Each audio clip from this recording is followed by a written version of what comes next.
episode 325 of Cinematary. I'm your host, Zach Dennis, and I'm here with Michael O'Malley. It's just me and Michael. Just in today's episode, riding on that motorcycle together. I didn't think of that. Yeah, just think of that image. It's just me and Michael. I'm holding a plant for whatever reason, and we're on the motorcycle.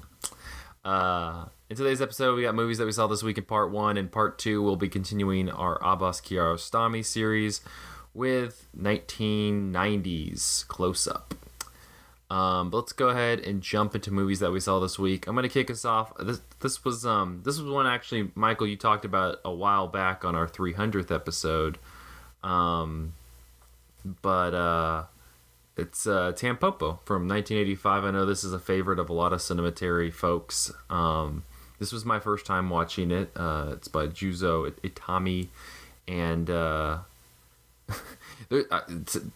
I guess the core story is that there's a lot of stuff happening in this movie, but the core story is you have these two truck drivers who happen upon this kind of hole in the wall ramen shop, and it's run by this widow whose name's Tampopo, and they go there, and among many things, including getting in a fight with a bunch of guys, they also have some just middling ramen noodles. And so she's like, I need you to teach me the art of noodle making.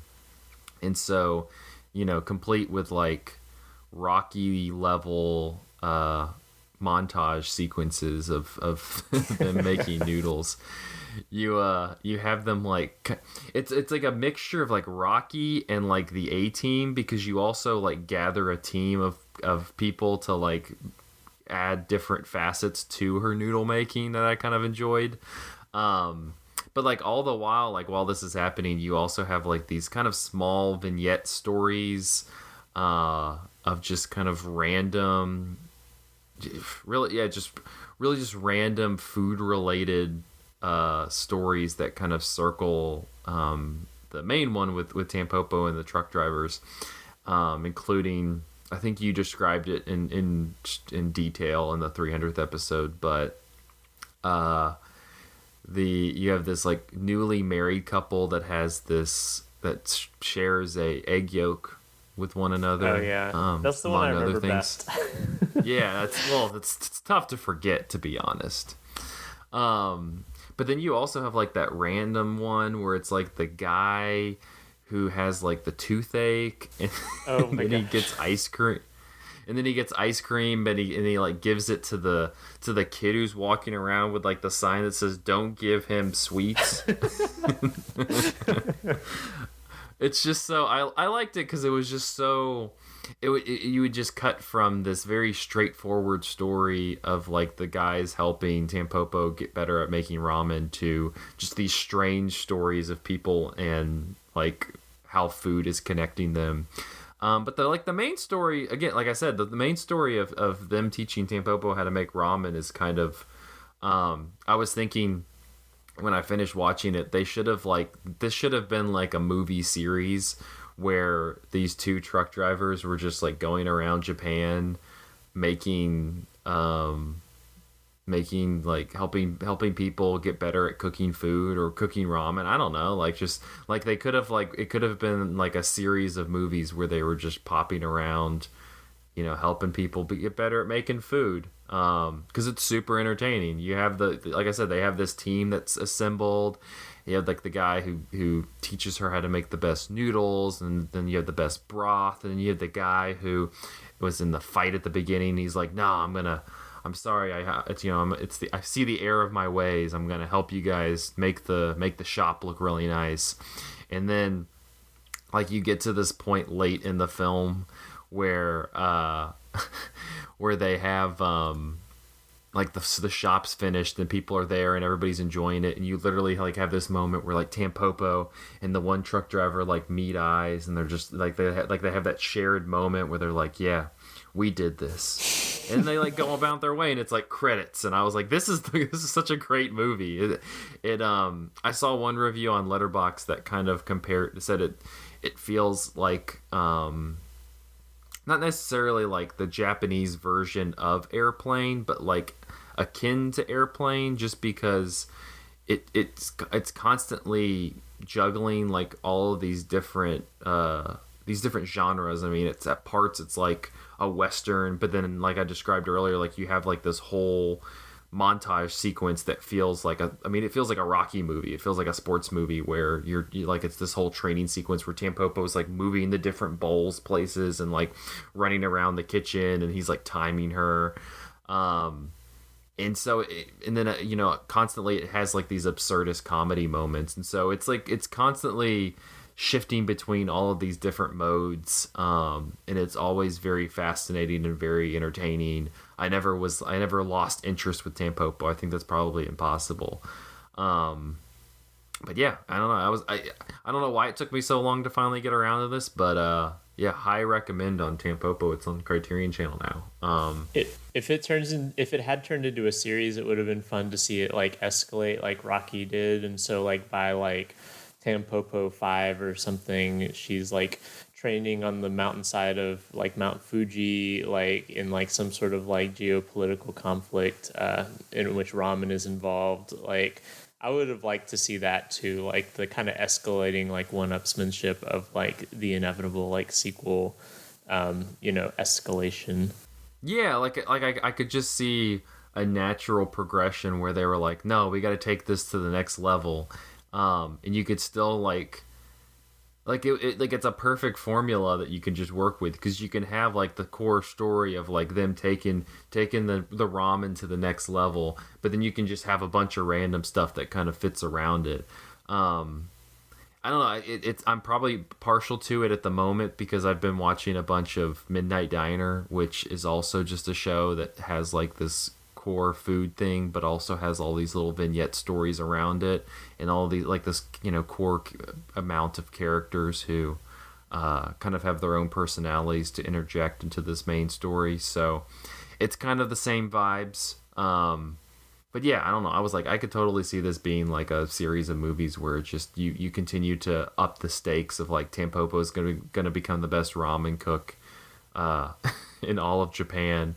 And so yeah, she has to go and like, she really has to go all the way. But at the same time, then you have like a weird story where, I don't know, there's like maybe the kid gets over sweets. I don't know. I don't know why the kid had I don't know why the kid had a little sign that said I can't eat sweets, and was just wandering the streets of Japan or Tokyo that day. So maybe it's like a reverse psychology trick so that people will give him sweets. Like it's just a long con. It's such a strange scene though, because he's just sitting there and he's like had this toothache, and he's eating the ice cream, and he just like looks at this kid, and you have like this long sequence where like he's making eye contact with the kid, and the kid's looking there, and the kid kind of has where's the friend's house eyes going on, like just like, come on, give me the ice cream. And he's just like, I'm gonna give this kid the ice cream, because he has this obnoxious sign over his around his neck to insinuate that he desperately wants it. The funny thing I didn't realize until like after the movie ended was that Ken Watanabe, who I feel like is relatively well known in the United States for like his roles in like Inception and the first Christopher Nolan Batman movie and a number of other movies, was one of the truck driver guys. I did not recognize him throughout the entire movie. I didn't recognize that either. Yeah, wow. That's it. I was like looking at the film afterwards on Letterboxd, and I was like, oh, that's Ken Watanabe.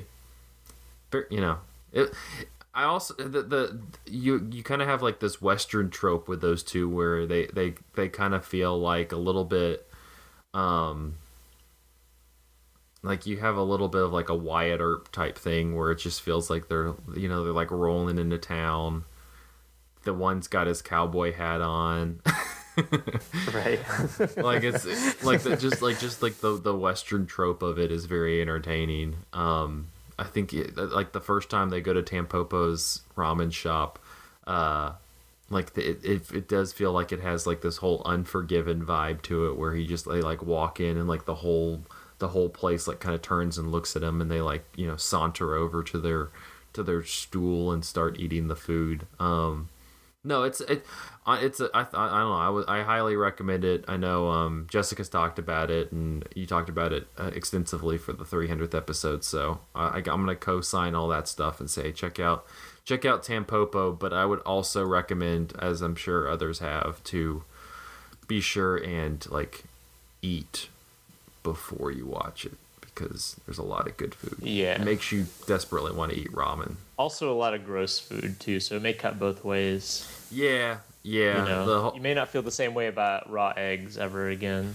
Well, I guess no. You just got to find that person in your life who you can share a raw egg with. That guy also has has a really entertaining ending of I don't want to say like where it goes, but like the way his storyline ends. That's the same. Like that's a bit like the last vignette, right? Ends with them. Am I remembering that right? Yeah, and he's like sitting. Yeah. Okay. All right, I'll just spoil it. Whatever. So it came out in 1985. So the guy like gets like he gets shot because he's like I guess he's a I don't think he's a part of the Yakuza. He's just like some kind of gangster guy, but he gets like shot a bunch of times, and he's like laying there, and then his wife comes over and she's like crying, and like in his final moments, instead of being like I love you, but he like goes over this this like recipe for oh shoot, what is it? Is it the one where the hogs eat the yams and then you scoop out the half digested yams from the intestines?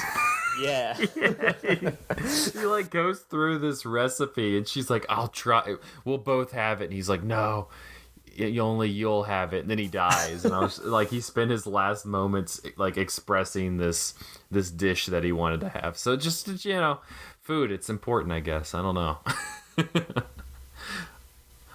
But yeah, it's on the Criterion channel if you have that. It's well worth a watch. Yeah. But Michael, I'm gonna toss it over to you. You had 2 movies you wanted to talk about.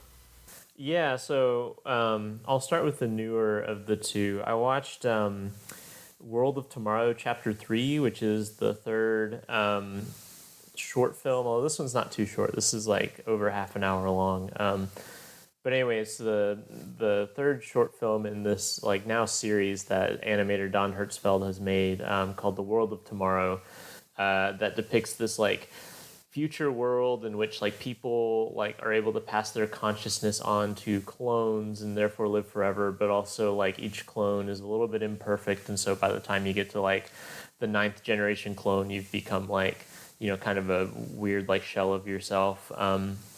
So anyway, like Don Hertzfeld, like probably by this point he's famous, but at one point he was like kind of like a really underground animator who did like Rejected and a bunch of short films that all had like basically the same aesthetic, in which he had these like really simple stick figure drawings like matched with like absurd like nihilism and slash like just kind of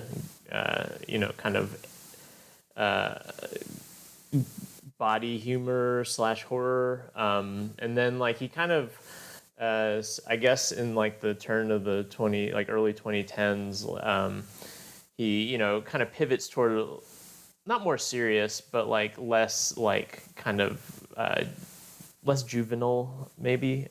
There's no more bleeding anuses in his work, so like starting with like It's Such a Beautiful Day, which is like a trilogy of short films that became a feature. Like he starts like really seriously considering like the nature of like consciousness and identity and that sort of thing, and also starting to incorporate a lot more like overt digital effects too. And I bring all this up just to say that like I feel like World of Tomorrow Chapter 3 is like thus far like the apex of that like career trajectory, in which like this is like an extremely sprawling, like serious-minded film that like more so than any of his films before like is using like heavy like digital effects, and also like, if I'm not wrong, like actual constructed 3D like models that he's using to like have his animated characters walk through.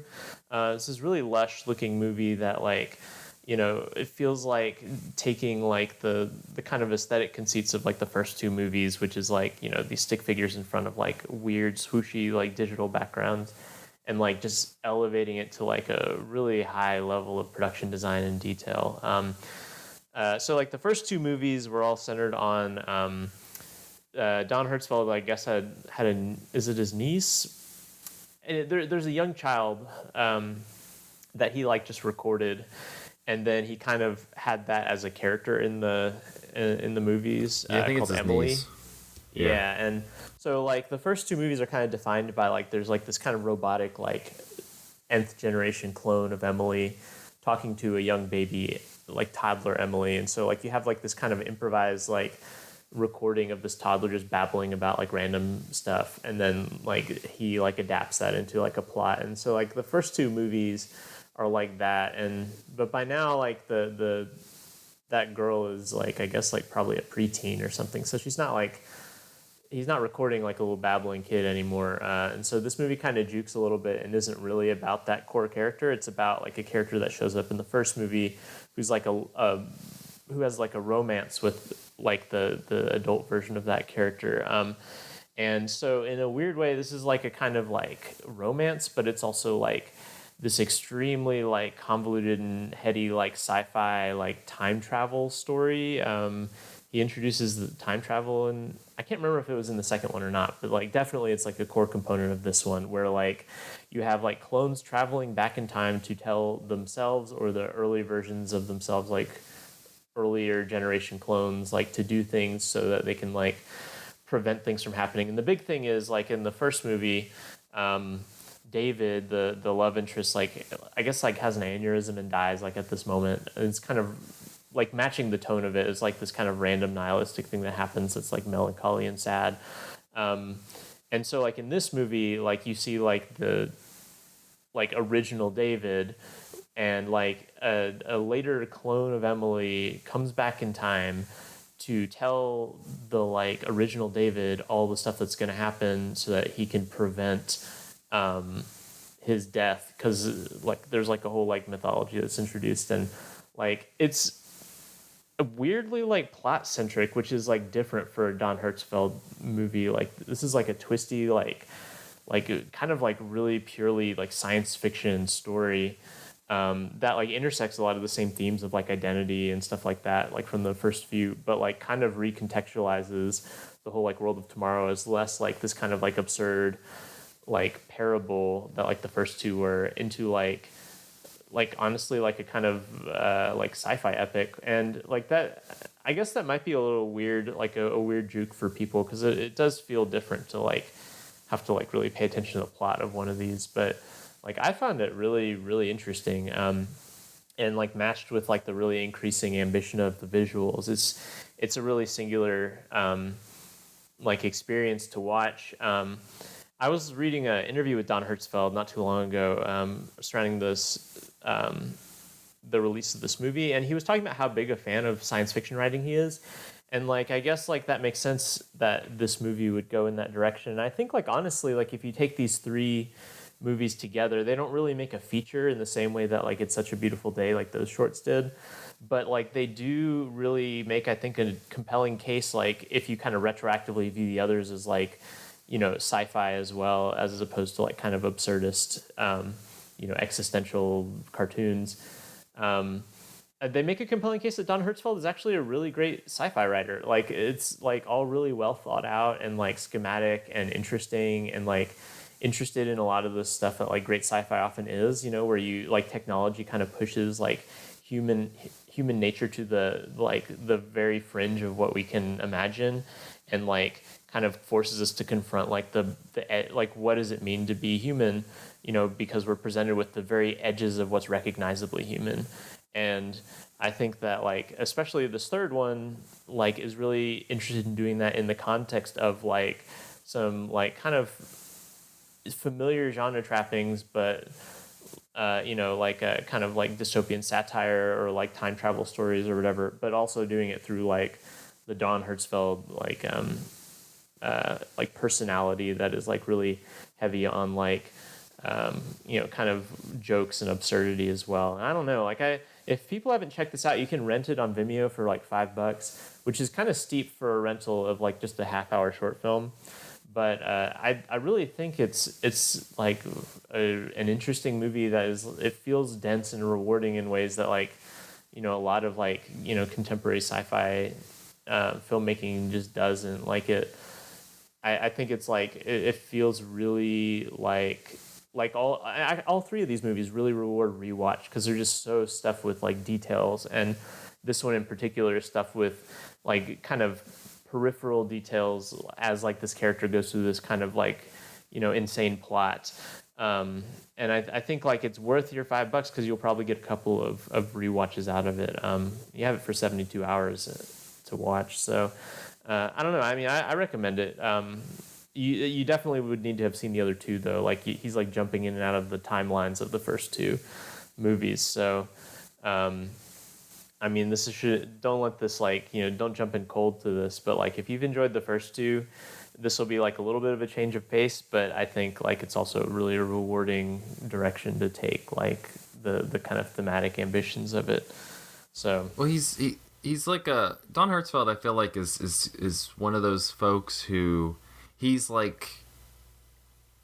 known within people who are like engaged in like not really, I guess maybe independent, but just kind of off the beaten path movies, especially animation. I mean, but at the same time like has recognition, it seems like, within the industry, however you want to describe that, because I mean he even did like one of the openings for like a Simpsons episode, so it's like yeah, it's a great couch gag also. yeah, it's like, so it's not like he's completely off unknown, but at the same time I don't feel like he's somebody who we had the conversation, what was it, last week with Wolfwalkers, where it's kind of nice that Netflix and all of these other streaming services are providing this capital to animation studios, especially non-Disney, Pixar, DreamWorks studios that actually need a little bit of backing in order to make their stuff. But it doesn't seem like he's I don't know if there's not interest in his stuff, or it's one of those things where he kind of likes being in the lane that he's at, because like you described, like he's handling a lot of the distribution. It's not like G Kids is helping or something like that. Like he's fully producing his thing and then putting it out into the world on his own terms. And so I don't know, he's kind of like this interesting outlier when it comes to modern animation. Yeah, I get the feeling that he kind of likes the like iconoclasm, because he does most of the stuff for his movies too. Like he's not working with very many people, and like I mean he got his start doing these short films that are essentially student films, but kind of got popular, like Rejected, like this kind of breakthrough. I mean that was nominated for an Oscar, but like if I'm not mistaken, like he did literally everything with that movie. Like I don't think there's anyone else involved with it, and like I remember he has kind of like that like aesthetic, or not aesthetic, but he kind of has the sensibility of an internet creator. The first time I watched Rejected was on YouTube. A guy in college like showed it to me, and he wasn't even like a film guy. It like kind of has the attitude of like, here's this like kind of weird thing that you floats around the internet, and it kind of still feels like he's working in that vein, even though he clearly has like refined his craft a ton and has like greatly increased his ambitions, but he still kind of feels like an internet content creator more so than like an industry fixture. And I get the feeling that he enjoys that, like the flexibility of that status, as opposed to becoming someone who's like enmeshed in a like fully fleshed out studio. Yeah, that's what's kind of interesting, because I feel like that's I think it's a subject that we'll probably get into in part 2, like the line between art and reality. But like he, like the type of content creator, internet creator that he is, seems to be somewhat of like a fading thing, just because like I look at, there's like this weird sensation with known figures, for however you want to define that, like on something like on TikTok or even on YouTube, where they have this following, they have this brand that they've kind of established for themselves, and because of the popularity from it and the fact that like media is all folded in on itself, you'll see this TikTok chef or this person who does kind of this comedy bit,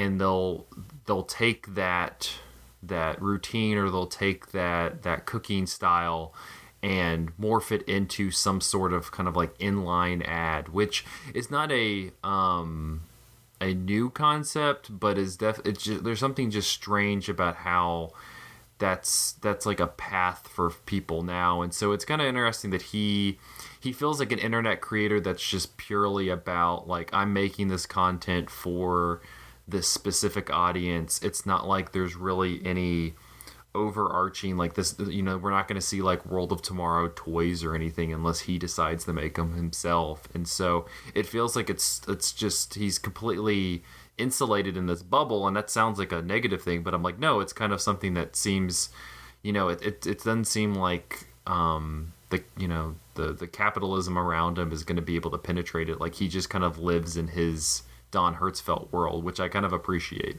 Yeah, and like I think a lot of people on the internet, you know, kind of like self-made like creators or whatever. Like there's that arc that you talk about where they slowly kind of like enter like some sort of mainstream industry, you know, or like become kind of like, you know, create their own like capital that they, you know, kind of, you know, use in that way. And like Don Hertzfeld has a little bit of that trajectory without like any sort of like, I mean, clearly he cares about like making a living, I'm sure, but like his work clearly is like expanding and growing more ambitious in the same way that like a lot of, you know, creators on the internet, their work goes from being kind of amateurish to like, you know, really professional productions. And like I mentioned, like World of Tomorrow Chapter 3 like feels really lush and produced in a way that like even World of Tomorrow 2, which was like also a big step up technically, you know, even that didn't really rival what the 3 is doing. But also like all those ambitions don't feel like anything but like he's getting more ambitious at his craft rather than getting more ambitious at his brand. Like I'm sure he has brand awareness, but there's not been something that he made where I felt like he's doing this to further like his presence or his career or something. Like even that Simpsons couch gag is just like so thoroughly his own.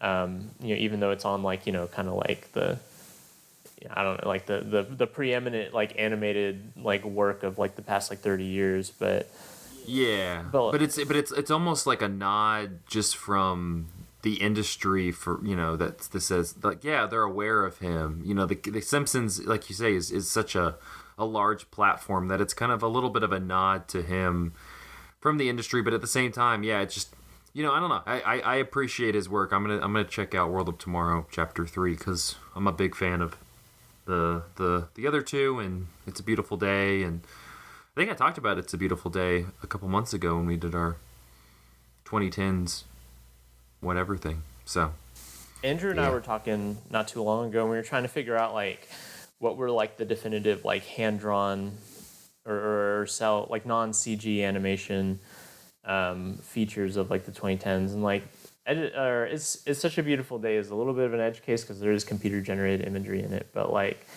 you know, it's still like hand drawn on some cases, and that was like one of the ones that preeminently came to mind. And I feel like his like World of Tomorrow stuff is definitely like also like at the like vanguard of like people who are still doing at least some portion of like hand drawn animation, you know, that increasingly small pool of people. Yeah. Well, your second film is another kind of interesting animation auteur.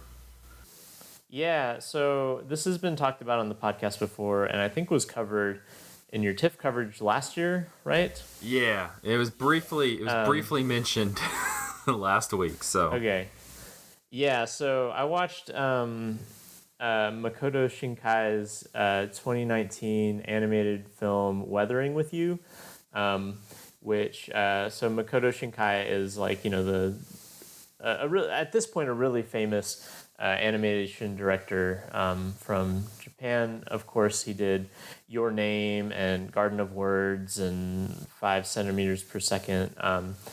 And he's like, all his movies kind of share this like extremely intricate like like borderline, like as close as like you can get in cell animation to like photorealism. It's just like extremely lush and extremely detailed animation.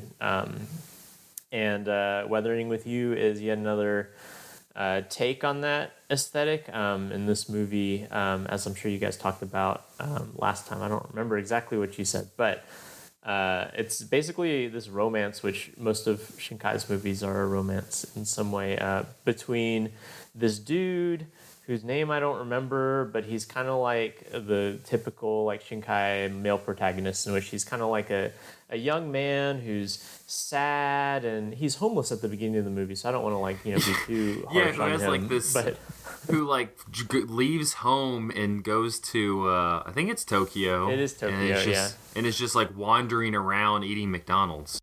Yeah, and struggling to find a job and stuff, but he eventually finds this. He eventually starts working as a journalist, I guess, with this like. It's I was a little fuzzy on what they do. They don't actually like produce that much content, but they like or publish that much content themselves. They kind of like I guess are a collective of freelancers or something. Anyway, it's not important, but he. Well, it's like a what is it? It's based off of like conspiracy theories. Yeah, they kind of like feed like the tabloids and that sort of thing. Like, but anyway, like he finally gets a job there. But like I was saying, he's kind of like the typical like Shinkai protagonist in the sense that he's kind of whiny and self-obsessed and adolescent, which is like fine things to explore. But it gets a little irritating in this movie for reasons I'll explain in a minute. But he finds this girl who I guess is like about his age or whatever, and like rescues her from like this like kind of rough crowd that she's fallen in with, and it turns out that she can control the weather, like make it rain or not, and you just find those sometimes, Yeah, like well, apparently there's like this like later in the movie they get into a little bit of the mythology of it, but yeah, this is apparently like a whole class of people who are like. What are they called? Rain girls or something, or weather girls? There's like an official title for it, but basically they can control the weather, and they start making money by, like it's been rainy a lot in Tokyo, like really rainy, and she can make little patches of sunshine, and so they start like basically like Sunshine Girl. That's it. Yeah, thank you. And so they start making money by like setting up an online shop where people can request sunshine at certain parts. Like, oh, I'm getting married on this day at this part. Can you make it not rain? And so that happens, and that's like kind of like a thing. But then it eventually becomes clear that like she's like, as I guess all sunshine girls are, like this kind of mystical presence who's going to become one with the weather and kind of restore balance to the weather, because it's been raining like a ton, like an abnormal amount in Tokyo.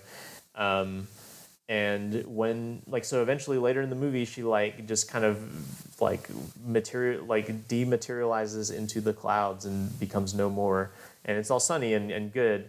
But this little dude, our protagonist, he's got the love bug, and the love bug means that you gotta get rid of the sunshine so you can have your metaphorical sunshine in this girl. And so like he goes through this whole quest. I'm just gonna spoil the end of the movie because it's old now. Yeah, go for it. He goes through this whole thing to like reclaim her, and like reclaim her from the clouds basically, and he does, and the rain comes back, and then the movie ends with like half of Tokyo flooded, and he's all like, everybody's like, well, it looks like Tokyo's gonna go underwater any day now, and he's like, yeah, but I gotta go find this girl, because for some reason they don't like immediately reconnect. They gotta wait for Tokyo to flood first. And the movie ends with him reuniting with this girl, and it's all like happy romance and stuff. And I know that Andrew did not like this movie at all for this specific reason, is that like this movie is kind of about a climate crisis, and then subjugates this climate crisis to like this kind of typical adolescent Makoto Shinkai romance, ending up like basically where this kid has decided that his romantic happiness is more important than like Tokyo and then presumably the world being eventually flooded by like this like catastrophic climate crisis, which, in the context of a real world in which we are really facing a climate crisis feels like, I don't know, like a little bit of an irresponsible thing. Like, I kind of was going in hopeful because like there's something kind of interesting about like the idea of, why does the climate crisis continue? And like this movie is saying quite clearly, like it's continuing because there are certain people who are selfish and who have the means to stop it or at least like do something about it, but who don't because they're like kind of self-obsessed. And like that's like a possibly interesting thing for this movie to do, but the movie doesn't really get into that, and it kind of like adopts this weird like laissez-faire attitude toward it where like he's kind of like at the end of the movie feeling bad that he's like, man, Tokyo's flooded. I don't know how I feel about this. And this like old wise lady comes up and is like, this all used to be underwater anyway. It's just like nature's returning. And like, I don't know, there's just kind of like weird kind of complacency about like, well, it's all part of nature's cycles. It feels like the kind of people who you're made by the kind of person who would be like, if you point to like global warming, they would say like, yeah, but back when the dinosaurs were around, it was much warmer, and we're just in another cycle. Like it kind of feels like that attitude. So like that's not good. I will say though, I never am watching Makoto Shinkai movies for the stories, which I think are pretty hit and miss at best. Like I like Your Name. There are parts of it that irritate me. I don't like the story of Garden of Words that much. 5 centimeters per second's fine, I guess. Like, I'm just never that excited about the stories. Like, a lot of times they have the same kind of male protagonists that are kind of like whiny, self-obsessed, like kind of like imprinting on like women or girls, and like the movie like kind of goes out of its way to validate these kind of like weird like romantic relationships that are kind of strange. Like, I'm thinking especially like Garden of Words, where it's like really kind of icky teacher meets a younger person thing. And so like I guess it doesn't ruin the movie as much as it might have for someone else that like Weathering with You's story is just not that good, because the reason I watch these movies is because the animation is so like just wonderful to look at. And I honestly think that this might be his best looking movie. Like Your Name looks really good too. But like this movie like does so much with rain. Like I've never seen, and a lot of his movies are rainy. Like Garden of Words is also a very rainy movie. But like this movie is just like all these raindrops are just like shimmering like the whole movie, and it does a whole lot with like sunlight like being like kind of like going through the prism of like water and stuff, and it just looks incredible, honestly. And like I thought that part was really awesome. The story is a bummer in not a good way, and I think that the movie's pretty heavily compromised because of that. But like if I'm being honest, like the reason I'm watching this guy's movies is never the stories, and so I'm still enjoying this movie on a certain like kind of just aesthetic level, because there are really like no movies that look like his movies. Just elaborate like just ecstatic like vision of like a world that's just like shimmering with life and detail and color, and like I mean this movie looks awesome. And well, that sounds good. All right, well, we're gonna take a short break and then we'll be back with part 2 talking close up after this.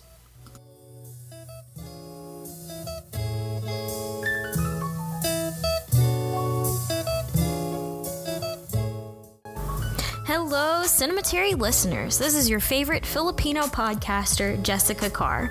I'm here to let you know about a couple of things that Cinematary offers that you might not know about. First, if you're a fan of what Cinematary is doing, please consider joining us on Patreon. Remember when we weren't clamoring for your dollars? Well, now we're just clamoring for 5 of your dollars. So please help us and donate to our Patreon, and then you'll get exclusive content from our staff, including our Film Theory and Chill series, where a panel takes a piece of theory each month and deconstructs it before diving into whatever topic is on their mind from the past week. The $5 each month is investment in the website and the podcast, and it goes solely to paying our writers for the reviews each week, so please consider doing it. It's only $5. If you missed an episode of Cinematary or a piece of writing we've had, you should consider consider signing up for our free newsletter. Each Sunday, we send out a note with the latest podcast episode, piece of Patreon content, and the last 2 reviews that we've written at cinematary.com. It's perfect for those of you who are interested in what's happening, and it makes sure that you don't miss a single Cinematary review. Finally, the easiest thing that you can do to help us is to please give us a rating and review on iTunes, Spotify, or whatever else you're using to listen to the show. This helps us get more eyeballs and ears on the podcast and the website, and it helps the people know about Cinematary, which is really what we're here for. So to recap, consider donating to our Patreon, sign up for the free newsletter, and give us a rating or review. We would really appreciate if you could do these things. Thank you for listening, and now back to the show.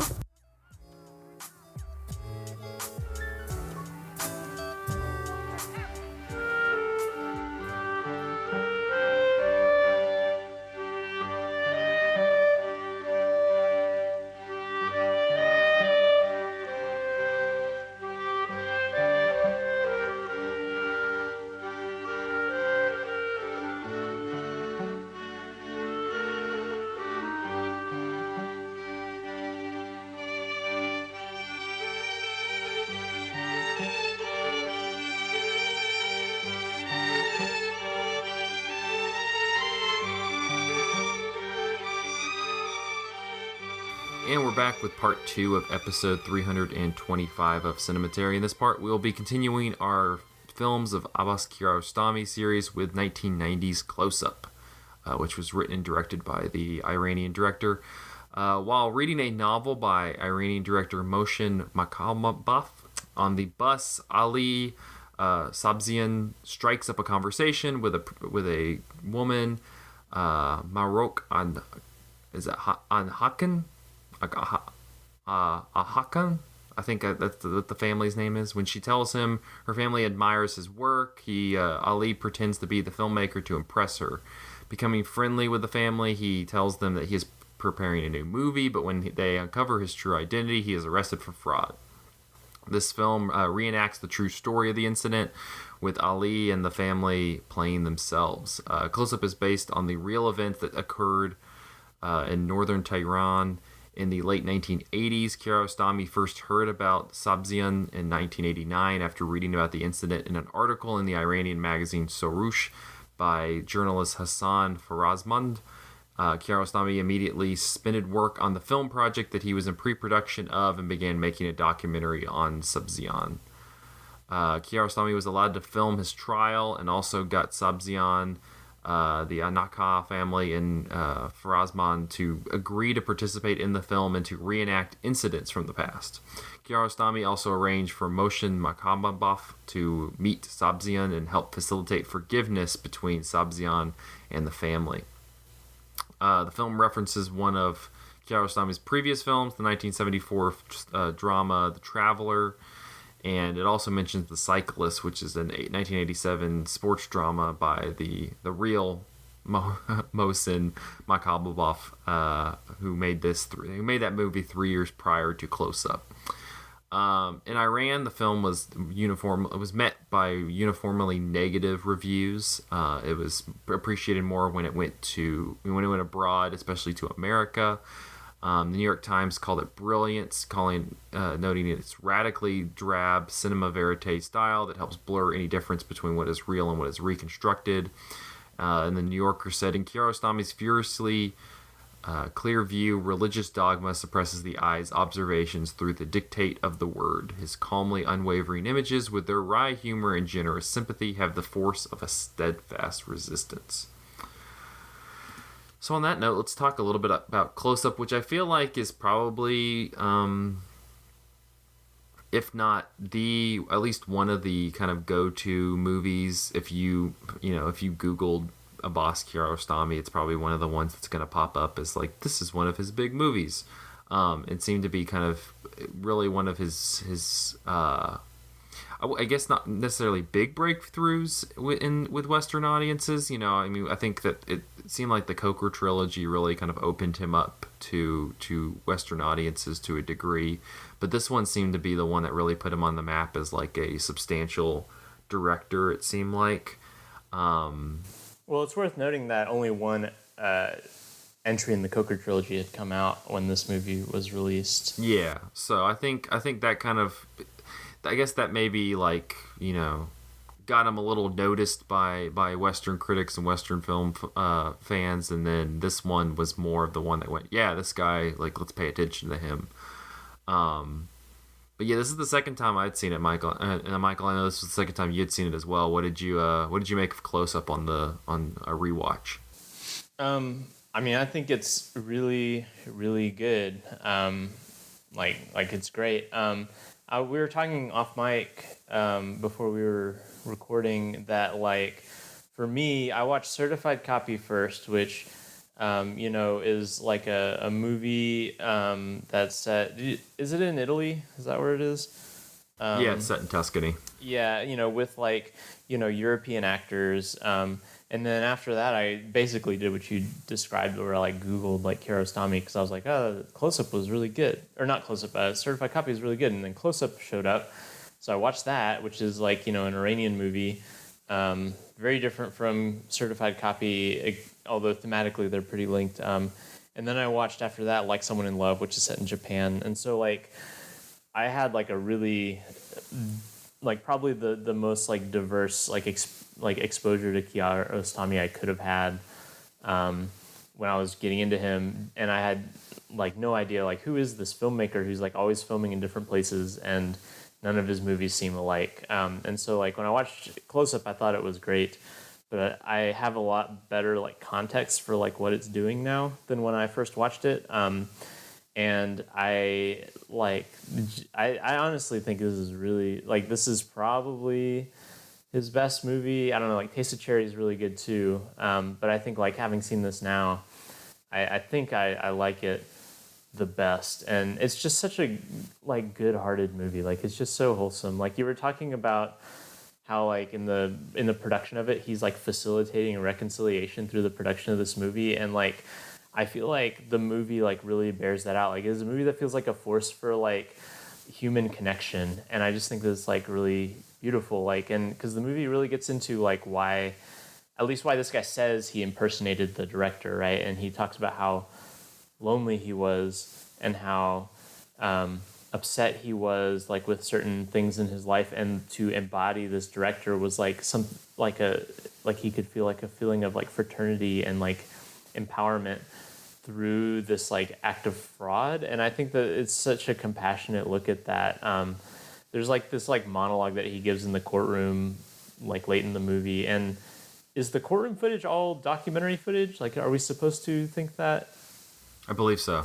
Yeah. And so like I guess he said this in court, which like would have blown me away, but he like talks about like how when he found the director whom he impersonated, when he like discovered that guy's body of work, it like spoke to his soul, and like it like helped him like not suffer in life very much, or as much as he would. Like he, you know, he had felt like super downcast and like disenfranchised and stuff like that, and like this guy's body of work like spoke to his soul and like gave him meaning in life, and like that was what, according to him, like that was what inspired him to like kind of embody this director, was that like he had just felt so moved by this guy's like art that he just like I don't know, like he felt such like kinship with this guy that he like, you know, the like any sense of like whatever separates one human being from another like disappeared for him. And I don't know whether or not he's actually lying is something that the movie kind of toys with a little bit, which is interesting. But I think ultimately, like, the movie ends with like validating his perspective. You know, like you get kind of like the semi-famous like scene where he and the guy are like on the motorcycle together, like when he's like met the filmmaker for real, and they've kind of like had their moment of bonding. And like I think the movie really comes down on the side of like, you know, through this scenario of like fraud and impersonation and deception, there was like, you know, some element of like human connection that made people feel less alone and like find other people. And like, I don't know, I think that's really, really beautiful. And I think like especially in the context of his other movies like Taste of Cherry or like what we were talking about last week with the Coker trilogy, like especially that second Coker trilogy, like this seems to be a real project of Kiarostami's, is to like figure out like what does it mean for like one human being to know another human being. And Certified Copy plays with that as well, as we see like that kind of relationship where they kind of like their identities morph as the movie goes on, and it becomes unclear how well these people actually know each other. And like this feels like maybe the most like hopeful and like optimistic Kiarostami's ever been about like, you know, how do people find like community with other people or meaningful experiences with other human beings. And you know, I was really moved, and I thought it's a great movie. Yeah, you know, to your point, I think also there's just like this kind of basic human, you know, and this is what the movie's playing with, but like the act of kind of getting to, you know, put on, you know, go walk in somebody else's shoes, I guess, for lack of a better phrase, you know, where he talks about how he kind of just gained this confidence and this power by pretending to be this, not just any figure, but like a respected figure. Like he kind of like gets this, there's something like that stirs in him, rather than just being this poor, out of work, you know, completely cast off figure like he is. He gets to be this person who they're, you know, this family's interested in what he has to say. They're interested in what he's doing. Like it's almost like you almost feel a little bad for him while he's giving his testimony, because yeah, he clearly is just a, you know, this lonely person. Like he's like, yeah, I kept, you know, they offered up so much.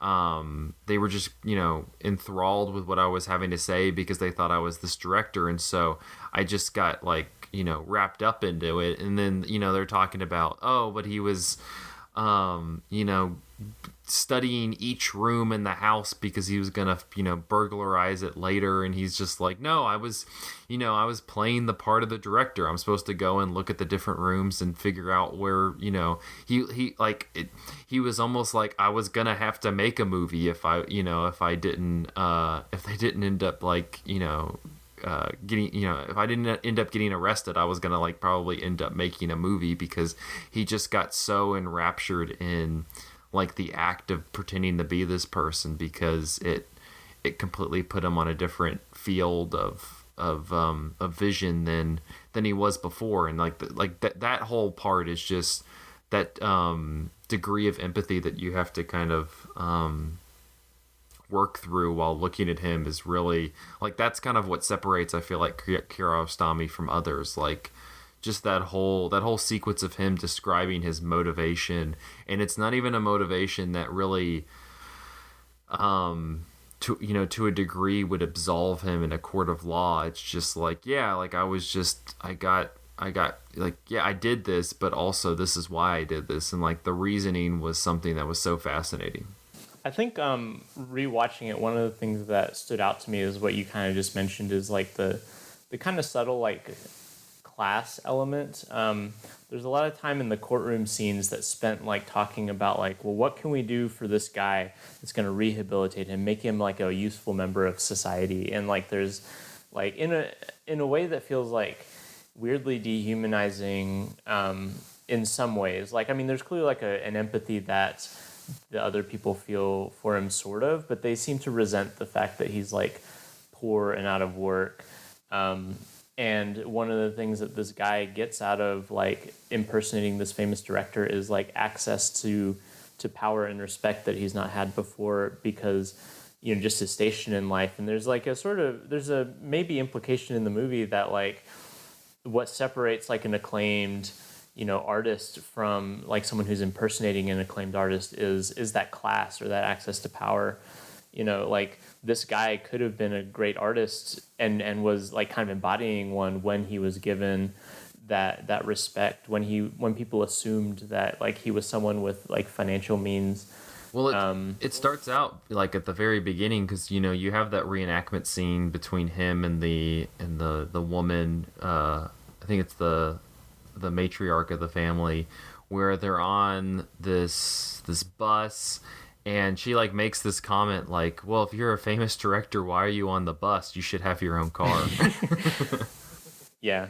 But then, like, later on in the testimony, they talk about one of the things that they were so impressed by the guy when they thought he was still the director was, like, how down-to-earth he was and how much he, like, was upfront about money. And, like, there's, like, a moment where they talk about, like, the fact that he was asking for money to make his film was very humanizing. And I think that that speaks to something kind of, maybe, like, a kind of central, like, I don't know if it's a hypocrisy, but, like, a central dynamic, which is that, like, there's... people value the idea of someone who is in touch with like the working class or in touch with like quote unquote common people.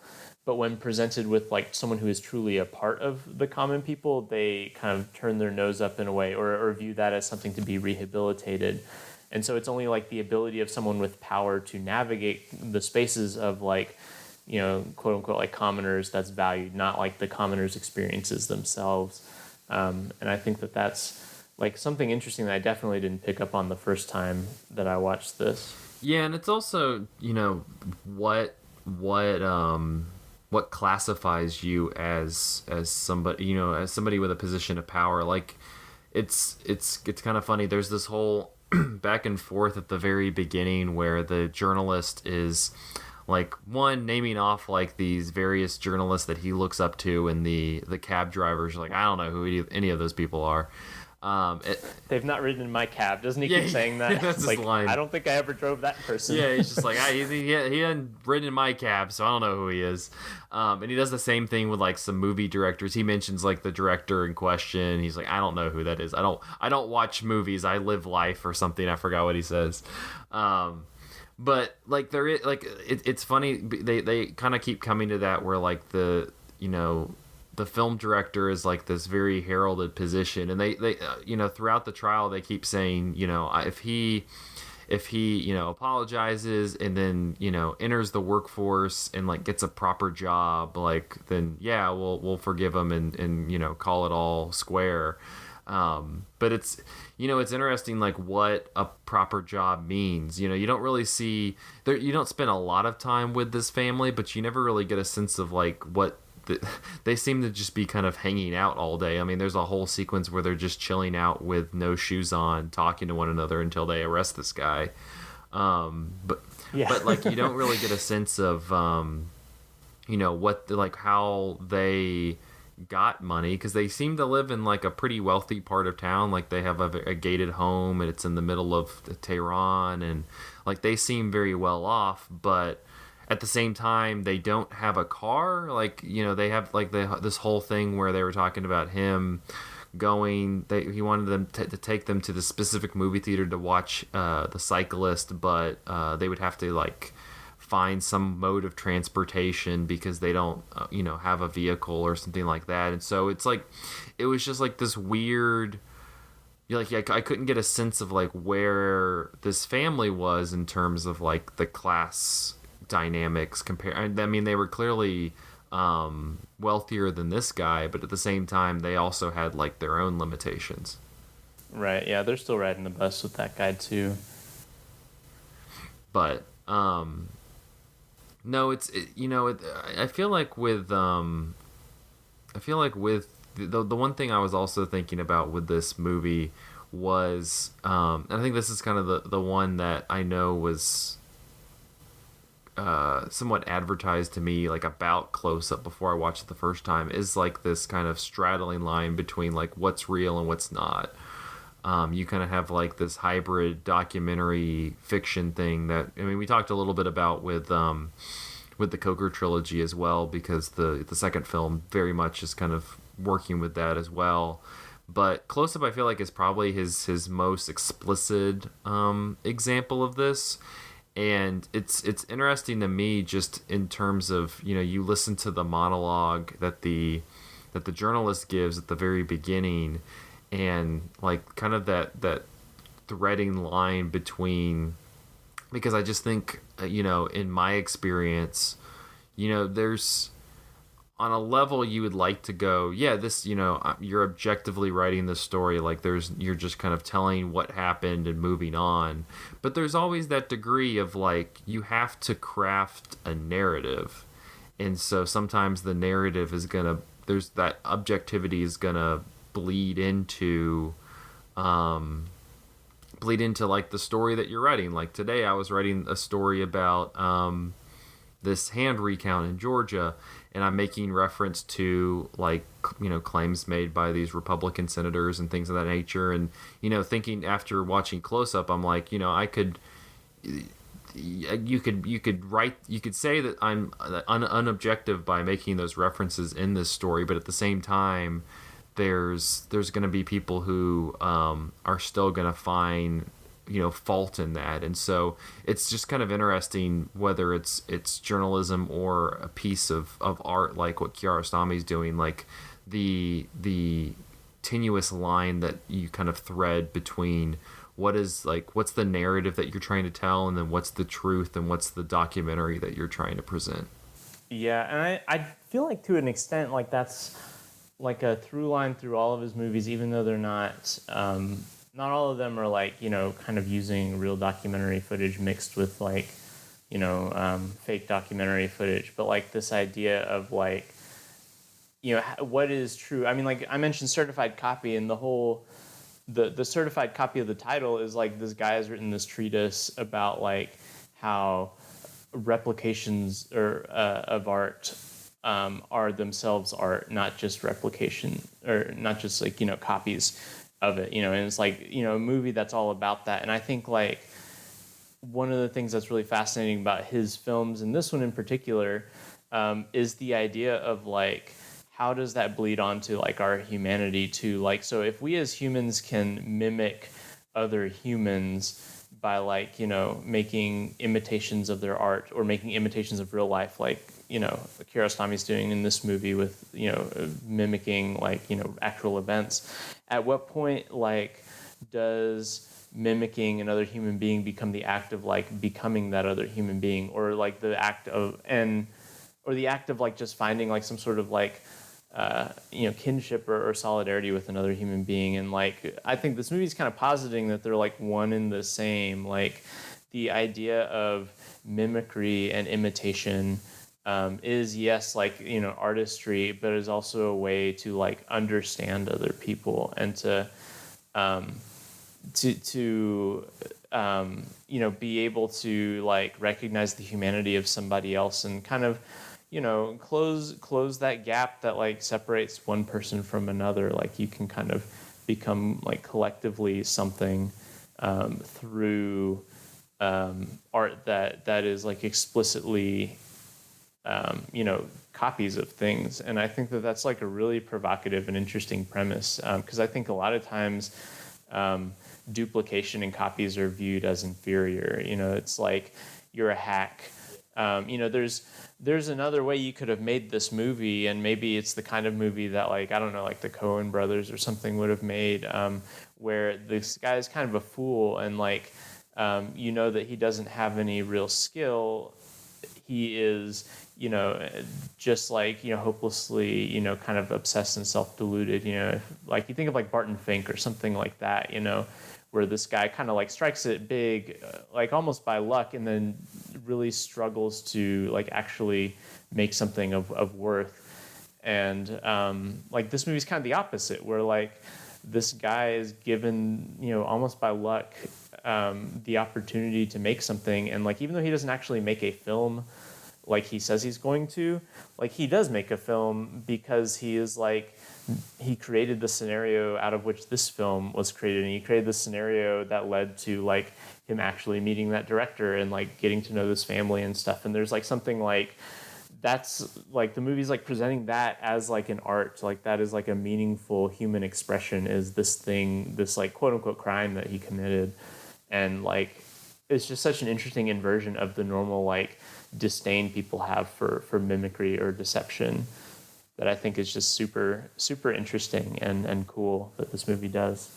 I think your comparison to the Coen brothers is interesting because I would agree that like they would take this story and have such a much more cynical view of it, and I think that just kind of shows like the way that Kiarostami approaches things compared to directors like the Coen. And it's not that they're wrong and he's right or what have you, but it's just that like the degree of empathy that Kiarostami places like on not just this main character, but like just the kind of characters at large. Like there is kind of this just affection for all of them, like the way that he follows around the journalist character as he's like knocking on the different houses to find a tape recorder at the beginning. Then finally, oh my gosh, how he's looking for the tape recorder, and then it like comes around at the end too that he needs a tape recorder at the end. Yeah, and like just like the way that he like finally grabs it and just like scurries off, or like there's just like these kind of subtle small moments. I mean, the whole last sequence like you've described where the actual director meets him, and like you have like this cutting in and out of the audio because the mic is kind of is faulty, and like you're catching some of the conversation, but you're just like kind of viewing how they're interacting with one another, and like there's much more impact in just kind of watching the two of them engage with one another without even hearing what they're actually saying back and forth. There's just this like love for all of these characters, and like they're at the same time they're like real people, so that they're just kind of like, I don't know, like there's just like this really amazing affection that he has for the people that he features in his movies, and that's not just something for Close Up, but I mean I think it's something that we can say for his work at large, but also for the movies that we talked about last week. Yeah, and I know this isn't a movie that is gonna be able to make it into the series, but I think A Taste of Cherry is like one of his like definitive works at that too, and I think in some ways is in conversation with this movie, because it is like, again, like this really lonely person who the premise of the movie is he's going around driving trying to find someone who will bury him after he commits suicide, which is of course like depicting someone who's at like kind of their lowest depths, but like there's just this like warmth that is given toward like this like poor guy, and like the people he encounters too, like are just so warmly depicted, and then like at the very end of the movie you get this kind of like pull out and you see like the film production crew themselves, and just like there's just something like really endearing, like just how much the movie is endeared to the people who populate it, I think is similar to this movie as well. So if like people are listening to this series and like kind of watching along and like are interested in like that idea, I would definitely recommend Taste of Cherry as well.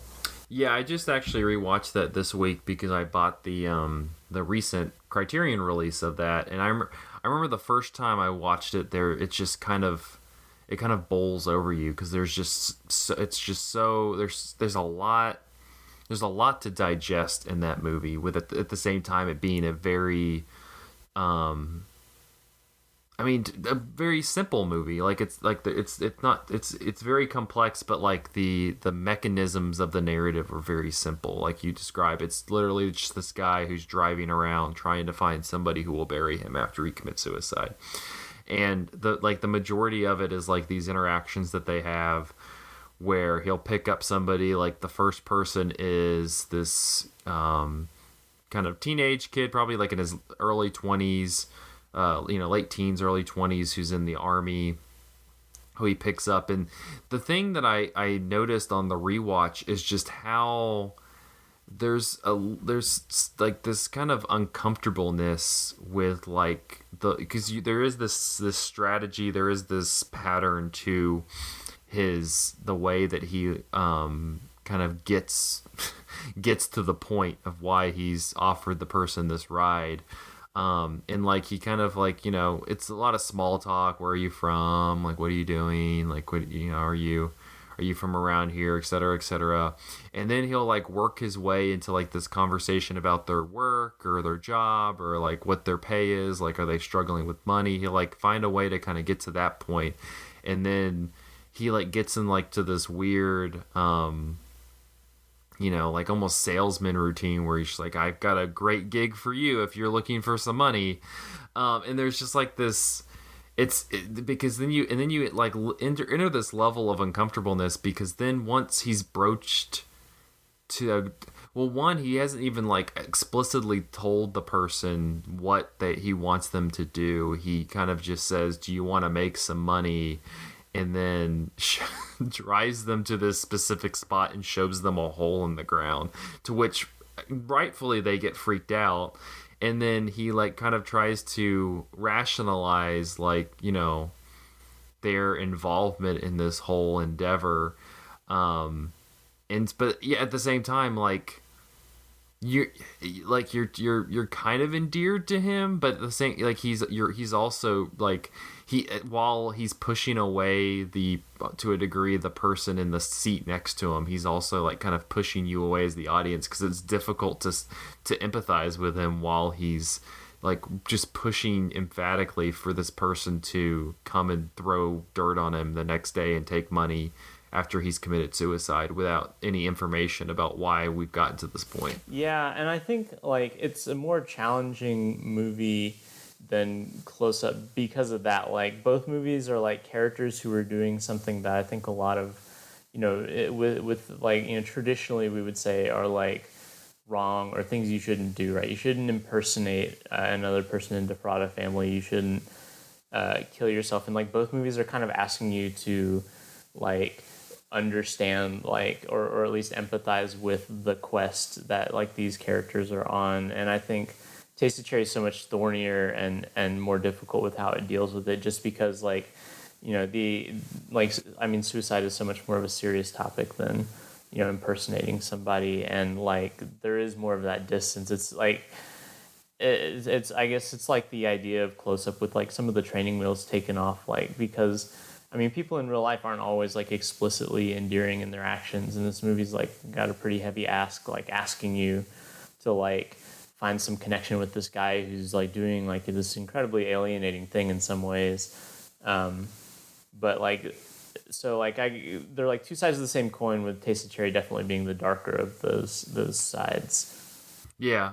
I'm curious. I was thinking about this while watching, as somebody with a deep devotion to public transit. What are your thoughts on like the way because he uses public transit to a degree in Close Up, as I mentioned, but it seems like, and we've seen it in a couple of the movies that we've watched so far for this series, Kiarostami's use of like the car ride, because like you get a lot of that in Life and Nothing More, and then Taste of Cherry, I was thinking about that a lot, because you spend the 90% of the movie, 95% of the movie in a car with just the driver and the passenger kind of going back and forth. In Close Up, you have a little bit of that as well. So as somebody who's seen a number of Kiarostami's movies, what do you make of his use of car rides for narrative purposes? Yeah, I kind of hate cars. I don't like driving, but I have to because I live in Knoxville, Tennessee, and work out in the county where there's no bus. But I love like transit, and I think cars are terrible and have obviously done like terrible things for cities and like our environment and like whatever. Like I think I think that's bad. But like it's funny that you asked that, because like I wrote in my Letterboxd review for Life and Nothing More something I guess I'm gonna like quote myself here, so like sorry for like the hubris of this, but like no, it's fine. This is like the best like probably answer that I could come up with. So like I wrote how I was like struck by the use of automobiles in this movie, and this is like what I said. I said, more than perhaps any other figure in history and certainly in film, Kiarostami over his career worked to reclaim the automobile from its legacy of individualism, capital, and destruction, and turn it instead into a conduit of human connection. Life and Nothing More presents maybe the height of this project in his filmography, as the car the filmmaker travels in becomes a collective resource for the people he passes on his way to Coker, giving rides, towing cargo, facilitating dialogue. the collective human project in microcosm. Cars are still terrible, but the fact that Kiarostami is able to make me believe in them as a force for good for 90 minutes speaks to the sheer redemptive power of this film. And I guess I kind of feel like that for a lot of his films, is like the way he uses cars is like to put people in close proximity with one another and in this kind of enclosed and intimate space, which I think is unique to Cars. You're in a car with somebody, and even though you might be in the middle of a city or somewhere, like there is a certain intimacy that you guys share together as like you're in the car with one another. And I think like Kiarostami seems to like understand that and like explores it for like the ways that like human beings, kind of become more like intimate in that space. And I mean, it weirdly reminds me of like at the beginning of When Harry Met Sally, like how that movie begins with a road trip. And I think that there is something, like, as much as I hate cars, there's something really unique and special about like what it means to be in a car with somebody else. And because you're kind of forced to reckon with this other person as like a human being.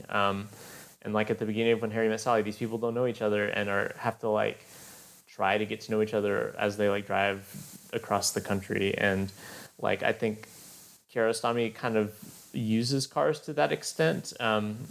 And I think that that's like a really cool project. There's like a very different thing with public transit where like you get on a bus or a train and you feel a part of something bigger, right? Like, communities are kind of manifest on like public transit.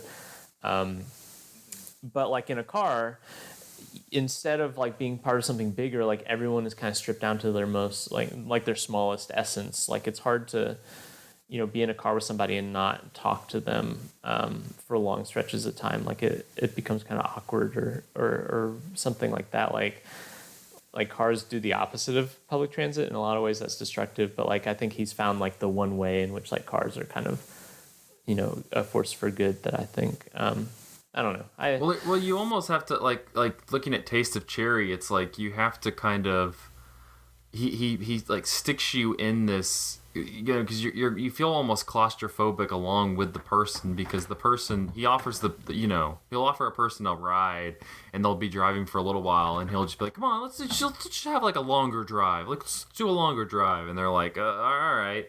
So then you like have to like assess the situation that this person, complete stranger, is just driving them around like the countryside of Tehran. And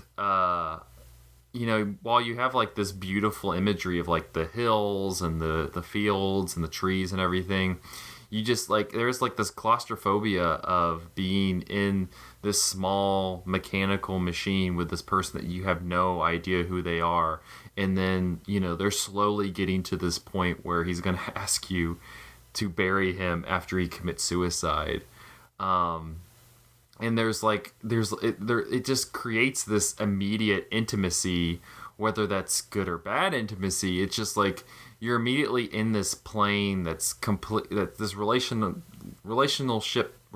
plane that's like completely a part of anything else that you have ever had to experience. And like that's kind of where he finds that's like where Kiarostami finds the gold in Taste of Cherry, is that he just kind of takes you to this level that I don't know if it's necessarily a place you want to be like in reality, but it's also just kind of fascinating. What kind of comes to mind, and it might be interesting to like do a deeper dive on this at like, I don't know, another point or like a piece of writing or whatever, is like the movie I'm Thinking of Ending Things, which presents a car almost like a prison or like an agent of like, because all of us have that experience too, like the person in that movie, where you're trapped in a car and you're not the driver or the person who owns the car, and so you're kind of just being towed around, maybe to places you don't want to go, or out longer than you want to be.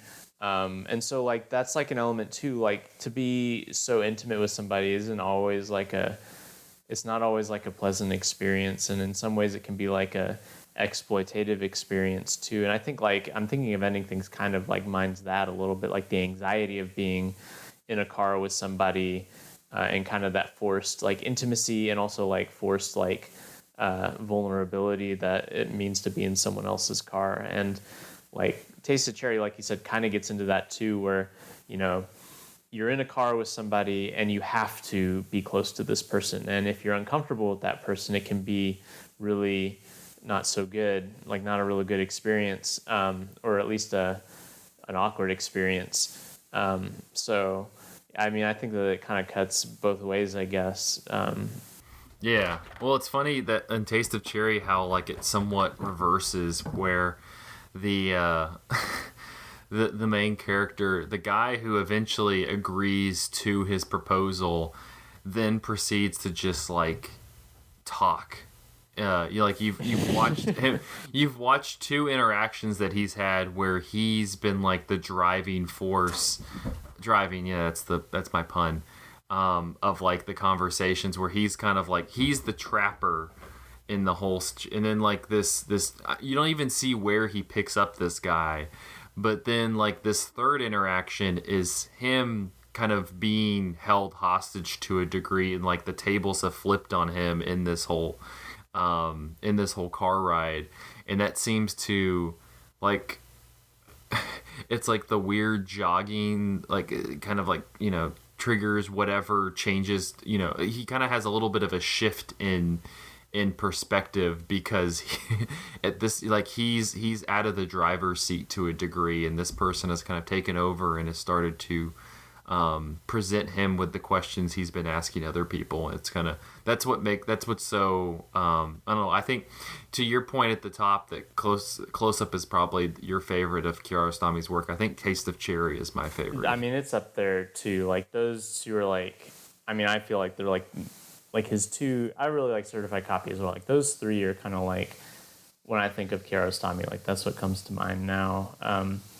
And like, but I think like something like this series and like watching more of Kiarostami is you get a real appreciation of like this dude is just like hit after hit. Like, I mean, not commercially, but like not, Kiarostami in like the 90s was like at the, I don't know, it's like, you think of like these like kind of amazing like runs by directors or artists where they just seem to be like, all these elements are like coming together, and like, like David Bowie in the 70s or something like that. And like Kiarostami in the 90s just seemed like so keyed into what he was doing and found such like rich, like beauty and like interesting permutations of his own kind of like pet obsessions that like there's so much of his 90s work. I mean, I didn't really like Through the Olive Trees, but like other than that, like everything else I've seen of him from like this era is just gold, and it's really incredible, I think. Yeah, and even Through the Olive Trees, like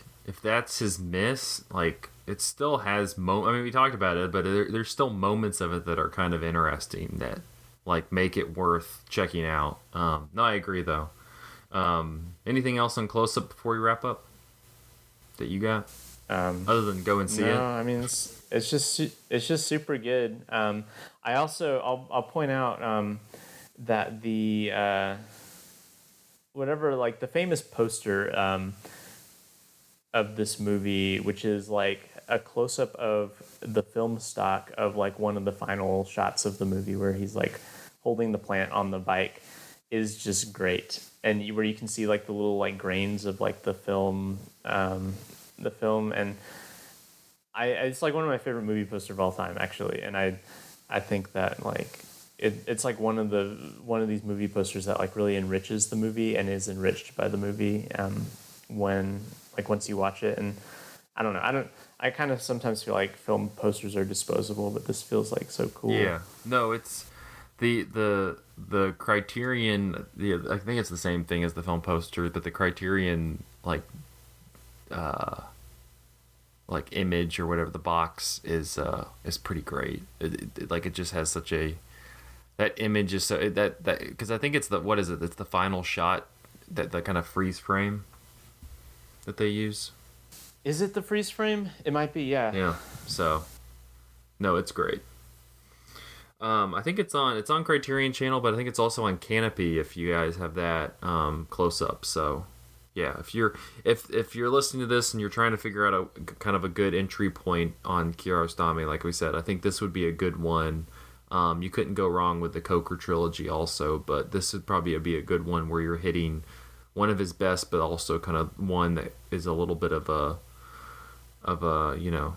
it kind of opens up. This is the mode that he's kind of working on. It kind of lets you understand that to a degree. So, all right. Well, that will wrap up this episode of Cinematary. You can find us on Facebook at facebook.com/Cinematary, on Twitter and Instagram at handle @Cinematary, and on Letterboxd at letterboxd.com/Cinematary, where we post all the movies that we talked about in this episode. Head over to patreon.com/Cinematary. We should hopefully have a Film Theory and Chill coming up pretty soon. But we have our spooky one from this past month, and a lot of other goodies. I'm hopefully having some more stuff available on the Patreon channel pretty soon. But thank you to our patrons: Cam, Chad Newsom, Christina Daughtry, Cindy Roberts, Terry Eskin, Hell Yeah Small World, Joe Jordan, Maggie, Ron Hayes, The Kittiest of Kittens, Titus Arthur, Tyler Chandler, and Whitney Rio Ross. Thank you so much for your patronage. Next week, we will be continuing our Kiarostami series with 2002's 10, which is another one that I've heard. I feel like this will continue our car ride conversation into another week. Nice. So yeah, it's a real shame that Kiarostami wasn't around to direct like an episode of Carpool Karaoke or something. That makes me sad. Like, it's like Tarantino got his like CSI episode. Like Kiarostami needed his like, or Cash Cab or something. One of those like shows that takes place in I feel like Kiarostami, like, he would scoff at Carpool Karaoke, but he might be into Cash Cab. Yeah, you're probably right. I don't know. He would like there's like a degree of like community in that. Carpool Karaoke, there's no community or no like engaging with another human being. Like, there's a little bit of that in Cash Cab, but that's in this essay I will look at the comparisons between the work of Abbas Kiarostami and Cash Cab. So all right, well, I'll wrap it up. We'll see you next week. Thank you.